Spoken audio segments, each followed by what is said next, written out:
Bouteflika a aussi instauré la drogue. Et on ne peut pas dire qu'il a fallu que plusieurs personnes, y compris moi, dénoncent, et des journalistes, la drogue pour qu'enfin on attrape 701 kilos de cocaïne. On ne peut pas avoir 701 kilos de cocaïne du jour au lendemain. Je n'ai pas vu quelqu'un qui monte au 5e étage sans passer par le premier ni le 2e étage. C'est que l'Algérie a déjà été envahie par de la cocaïne à petite dose. Elle est arrivée à un niveau où c'est incroyable. Et certains journalistes intelligents disent non, ce n'est pas pour le marché algérien.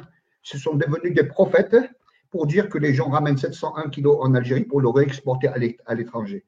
N'importe quoi, c'est vraiment des journalistes que j'appellerais des journaleux, parce que quand on sait que l'Algérie est envahie par du shit et de la cocaïne existe déjà, que nous avons 60% de la population qui est au chômage au niveau des jeunes, et que ces jeunes n'ont rien à faire, il fallait les occuper à vendre de la cocaïne.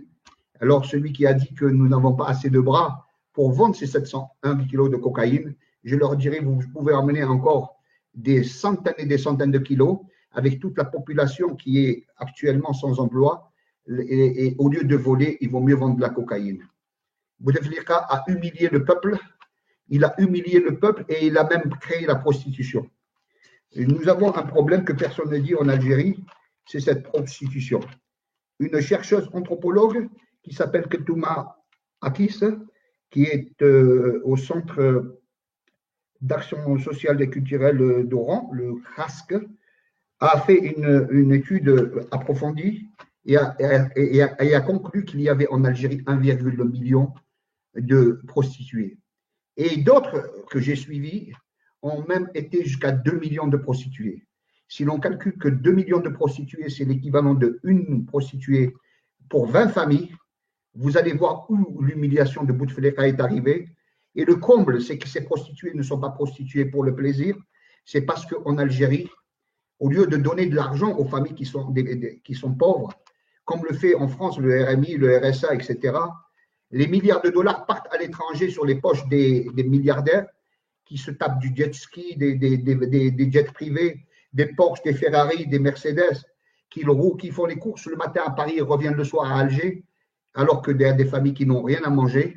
Et tous les jeunes qui sont actuellement dans les prisons, il y a beaucoup de jeunes qui font de la drogue et qui essaient de s'en sortir. Parce que quand on n'a pas à manger, on est obligé de chercher à quoi manger. Et s'il y a de la délinquance, c'est la corruption qui génère la délinquance. Ces jeunes n'ont pas pu trouver, ils sont tous dans les prisons et c'est des femmes, des familles qui essaient de nourrir 3-4 familles. Ce qu'a dit la chercheuse, c'est que ces prostituées nourrissent au moins 3 à 4 personnes par famille. Et ça, Bouteflika n'emportera pas au paradis. Excusez-moi, c'est une détriture, une médiocrité. Et je me demande comment le peuple n'est pas